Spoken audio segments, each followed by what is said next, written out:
আচ্ছা সাবির ভাই, আপনার কাছ থেকে জানতে চাই, হুম। আপনি নুরানি কায়দা এত সুন্দরী মুখস্থ করেছেন। যা প্রশ্ন ধরলাম আপনি ফটাফট সব বলে দিলেন, আর আশা করি আরো যদি 20টা প্রশ্ন করা হয় আপনি আরো 20টি প্রশ্নের উত্তর দিয়ে দেবেন। আমি জি। আপনার কাছ থেকে জানতে চাই যে অনেক মানুষ আমাদের কাছে বলে আর কি, যে আমি বাংলা জানি না, ইংলিশ জানি না, এই কাজ করি বাইরে, আমরা পড়াশোনা অত জানি না, আমরা কি আরবিক শিখতে পারবো? আপনি তাদের সম্পর্কে কি বলেন?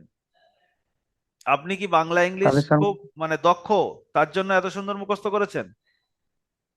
না, বাংলা আমি একদমই জানি না, খুবই কম। আর আমার মাধ্যমে যদি বুঝাই, আমি 14 ঘন্টা ডিউটি করি।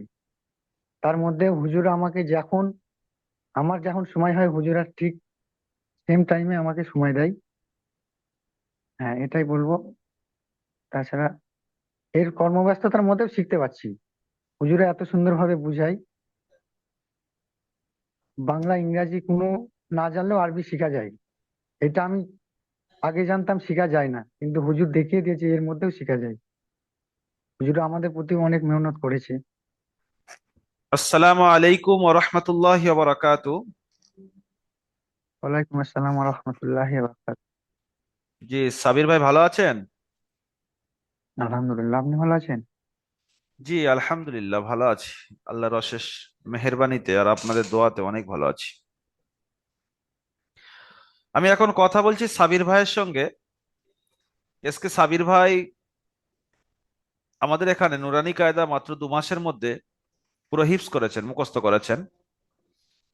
একদিকে মাসিক পরীক্ষা, অন্যদিকে পুরো নুরানি কায়দা হিফজ করার পরে পরীক্ষা দিচ্ছেন। যদি পাস করে তাহলে কোরআন ধরতে পারবেন।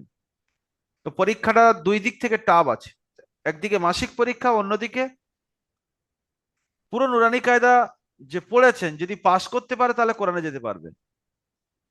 তো সব দিকে লক্ষ্য করে পরীক্ষাটা মানে খুব টাফ জিনিস। আর এই পরীক্ষাটা খুব হুম।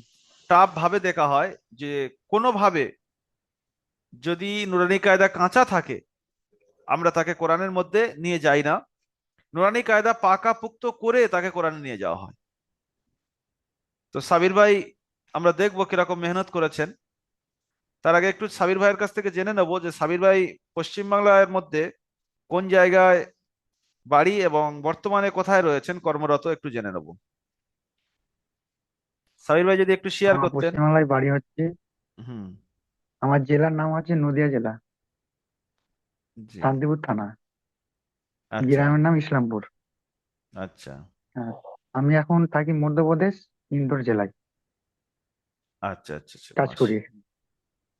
সাবির ভাই মধ্যপ্রদেশে রয়েছেন, ইন্দোর জেলাতে, ওখানে কর্মরত। ওখান থেকে 2 মাসের মধ্যে আহ কোরআন শরীফ ধরছেন, নুরানি কায়দা শেষ করেছেন। নদিয়া জেলায় শান্তিপুরে বাড়ি। তো দেখা যাক নুরানি কায়দা সাবির ভাই কিরকম ইয়াদ করেছেন। আচ্ছা সাবির ভাই, আপনি বলেন তো হারাকাত কাকে বলে? জবর জের পেশকে হারাকাত বলে। কত নম্বর তাকতিতে আছে? 3 নম্বর তাকতিতে। হুরুফে মাদ্দা কয়টি? হরফে মাদা 3টি। কি কি? আলিফ, ওয়া, ইয়া। হুরুফে মাদ্দার বর্ণনা কত নম্বর তাকতিতে আছে? 4 নম্বর। ইয়া মাদ্দা কাকে বলে? ইয়া মাদা ইয়া সাকিনের ডান দিকে যে থাকলে ওটাকে ইয়া মাদা বলে। মাশাআল্লাহ। লিনের বর্ণনা কত নম্বর তাকতিতে আছে? 5 নম্বর তাকতিতে। লিন কয় প্রকার, কি কি? 2 প্রকার, ওয়ালিন, ইয়ালিন। পাউলিন কাকে বলে? ওয়া সাকিনের ডান দিকে জবর থাকলে ওটাকে ওয়ালিন বলে। ওয়ালিন হালকা আওয়াজে তাড়াতাড়ি পড়তে হয়। তানবিন বা নুন সাকিনের কয়টি কায়দা, কি কি? তানবিন বা নুন সাকিনের কায়দা 4টি: ইজহার, ইখফা, ইকলাব, ইদগাম। ইজহার কাকে বলে? যা তানবিন বা নুন সাকিনের পরে হরফে হালকির হরফে হালকির 6টি অক্ষর হামজাহা আইনহা গইন খ, এই 6টি অক্ষরের মধ্যে কোনকে বিনা গুণায় জাহির করে তাড়াতাড়ি করতে হয়? ইজহারের বর্ণনা কত নম্বর তাকতিতে আছে? তাকতি নম্বর 9। মিম সাকিনের কয়টি কায়দা কি কি? মিম সাকিনের 3টি কায়দা: ইজহারে সাফাবি, ইকফায়ে সাফাবি, ইদগামে সাফাবি। ইজহারে স্বাভাবিক কাকে বলে? মিম সাকিনের পরে বা এবং মিম ছাড়া অন্য কোনো অক্ষর আসলে তাহলে মিমকে বিনা গুণায় জাহির করে পড়তে হয়। মিম সাকিনের বর্ণনা কত নম্বর তাকতিতে আছে? 22 নম্বর। 24 নম্বর তাকতিতে ঈদগামে ইয়ারমালুন বর্ণনা হয়েছে। যদি তানবিন বা নুন সাকিনের পরে লাম আর র আসে তাহলে কিরকম ভাবে পড়তে হয়? তানবিন বা নুন সাকিনের পরে যদি ওয়া এবং লাম আসে তাহলে তানবিন বা নুন সাইনকে তানবিন র র আর লামকে মিলিয়ে বিনা গুণায় তাড়াতাড়ি পড়তে হয়।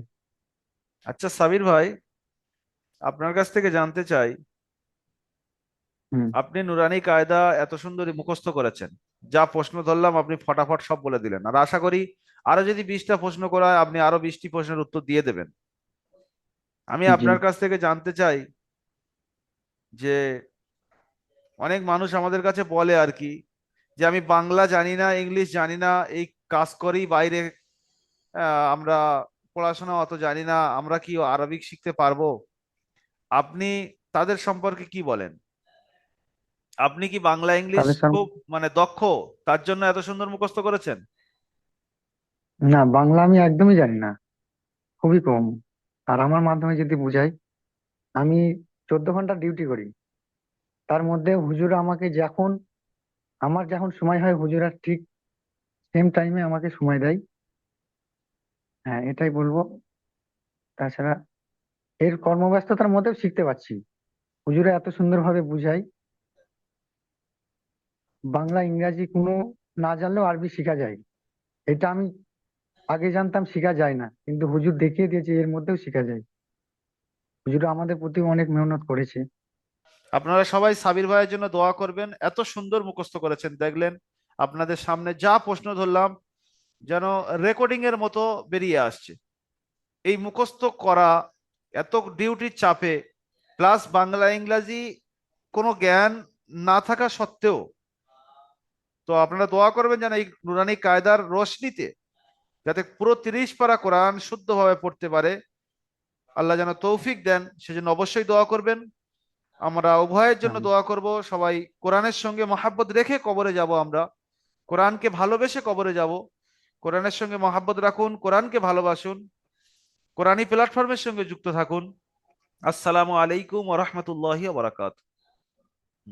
ওয়ালাইকুম আসসালাম রহমতুল্লাহি